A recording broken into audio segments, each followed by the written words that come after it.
Ever wondered what the current state of the conflict in the Middle East is? The region continues to be a hotbed of tension and strife, with numerous players involved. Recently, the Israel Defense Forces conducted a new strike on Hezbollah targets in Lebanon. This comes amid escalating tensions, with Israel's defense minister warning of a long war against Hamas. The situation is complex and fluid, with Secretary of State Antony Blinken returning to Israel for further talks, and President Joe Biden contemplating a visit. Let's delve deeper into the timeline of these events. Israel has been a significant player in this conflict. The Israel Defense Forces, or IDF, have been actively responding to the ongoing hostilities, recently conducting a new strike on Hezbollah targets in Lebanon. This action is a clear reflection of the increasing tensions in the region, with Israel's defense minister even warning of a potentially long war against Hamas. On the diplomatic front, Secretary of State Antony Blinken has returned to Israel for further talks, underlining the critical importance of Israel in the quest for peace in the Middle East. Additionally, President Joe Biden is considering a visit, a move that would undoubtedly underscore Israel's strategic significance. In a bid to mitigate civilian casualties, Israel has established an evacuation corridor in the northern Gaza Strip. This humanitarian gesture has seen over 600,000 people leave for the safer southern regions. However, the conflict has seen deadly attacks on both sides, with Hamas, designated as a terrorist organization by the US and the EU, launching its own offensives. In response to escalating attacks attributed to Hezbollah, Israel has created a buffer zone along its border with Lebanon. This proactive measure is indicative of Israel's resolve to protect its territory and citizens. Moreover, Israel's ambassador to the US has stated that a ground operation in Gaza is being prepared, although no specific timetable has been provided. Israeli officials, including Prime Minister Netanyahu and Secretary of State Blinken, have had to seek shelter during a rocket attack in Tel Aviv, a poignant reminder of the ever-present danger. Netanyahu, in particular, has been vocal, warning against opening new fronts, specifically addressing Iran and Hezbollah in the north. As we can see, Israel's actions have had a significant impact on the conflict. The nation's military responses, strategic decisions, and diplomatic efforts all play integral roles in shaping the trajectory of this ongoing strife. The international community has been actively involved in trying to ease tensions. Let's delve into the roles of the United States, Russia, and the European Union in this intricate web of conflict. On the American front, President Biden and Secretary of State Antony Blinken have been busy bees, engaging in diplomatic talks and even considering personal visits to Israel. The U.S. administration is actively pursuing avenues to curtail the expansion of the conflict, with Biden holding calls with influential leaders like the German Chancellor and the Egyptian President. The potential visit of President Biden to Israel underlines the gravity of the situation and the importance of direct involvement at the highest level. Moving over to Russia, President Vladimir Putin has been holding discussions with leaders from Egypt, Syria, Iran, and the Palestinian Authority. His focus? The urgent need for a ceasefire. Putin also took a moment to bring Israeli Prime Minister Benjamin Netanyahu up to speed on these conversations. This active engagement by Russia emphasizes the country's role as a key player in Middle Eastern politics. On the European side, the European Union has expressed deep concerns about the dire humanitarian situation in Gaza. They are urging for immediate relief efforts, which include opening the Rafah border crossing with Egypt. The EU's involvement underscores the universal desire for peace and the importance of humanitarian support in times of war. Meanwhile, Turkey is engaging in talks with Hamas, discussing the potential release of civilians held in Gaza. This move, if successful, could play a pivotal role in de-escalating tensions and saving lives. In the midst of this international hustle and bustle, leaders are not immune to the immediate dangers of the conflict. Israeli officials, including Prime Minister Netanyahu and Secretary of State Blinken, found themselves seeking shelter during a rocket attack in Tel Aviv. This incident is a stark reminder of the urgency and danger of the situation on the ground. The international community continues to push for a peaceful resolution. The collective efforts of these nations and organizations are testament to the global commitment to peace and stability, and the shared belief that war is not the answer. Hamas, a significant player in the conflict, has also made notable moves. Known for its strong presence in the Gaza Strip, Hamas has been at the forefront of many of the deadly attacks we've seen in the recent escalation of this conflict.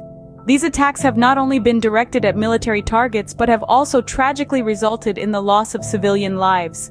Hamas, designated as a terrorist organization by both the United States and the European Union, has been instrumental in the progression of this conflict. Their actions have been met with a significant response from the Israel Defense Forces, further fueling the flames of this ongoing strife.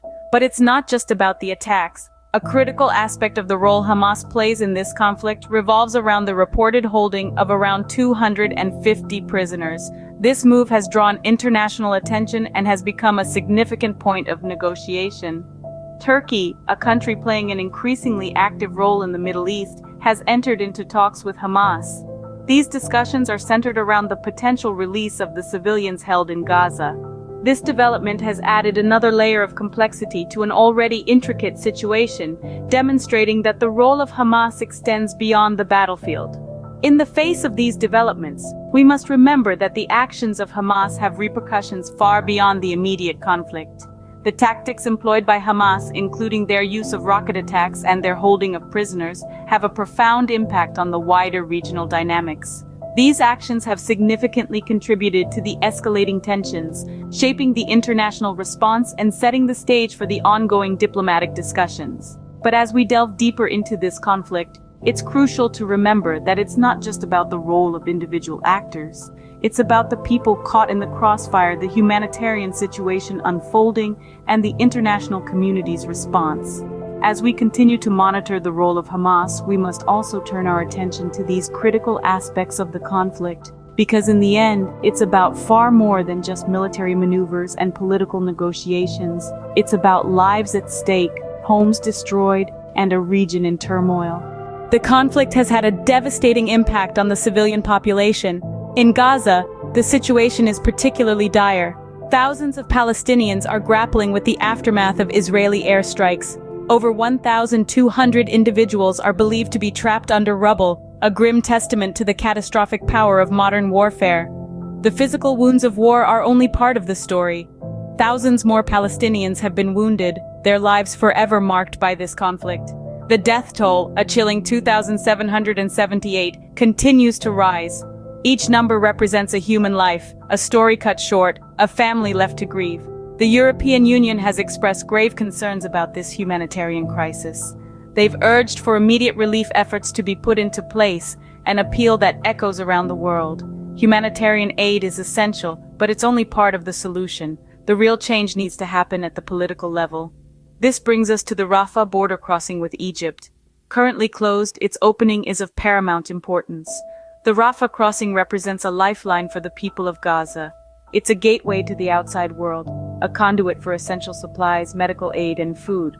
It's also a symbol of hope, a promise of a world beyond the confines of the conflict-ridden Gaza Strip. Yet for all these reasons, the Rafah crossing remains a contested issue. Its opening would undoubtedly alleviate some of the suffering in Gaza. However, the political and security implications of such a move are complex, to say the least. As we navigate these complexities, one thing remains clear. The humanitarian crisis in Gaza is a pressing concern. The international community must rally together to address this issue, prioritizing the lives and well-being of those most affected by the conflict. After all, in the grand scheme of things, it's the human cost of war that weighs the heaviest, and it's the responsibility of us all to lighten this burden. The conflict in the Middle East is a complex issue with many contributing factors.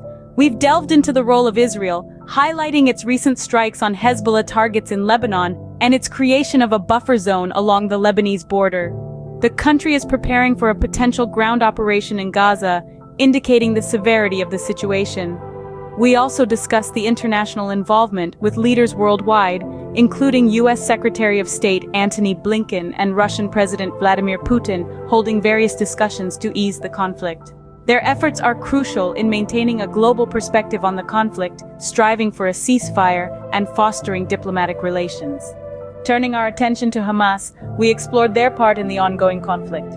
With the organization designated as a terrorist group by the US and EU, their role is contentious. Their reported detention of around 250 civilians in Gaza further complicates the situation. Finally, we touched on the humanitarian crisis in Gaza. Over 1,200 Palestinians are believed to be trapped under rubble from Israeli airstrikes, with a death toll of 2,778. The EU has expressed concern, urging immediate relief efforts, including opening the Rafah border crossing with Egypt. While the situation remains volatile, efforts continue to bring about a peaceful resolution to the conflict. It's crucial to stay informed and understand the complexities of these issues, as they have far-reaching impacts across the globe. As we conclude, let's hope for progress towards peace and stability in the region.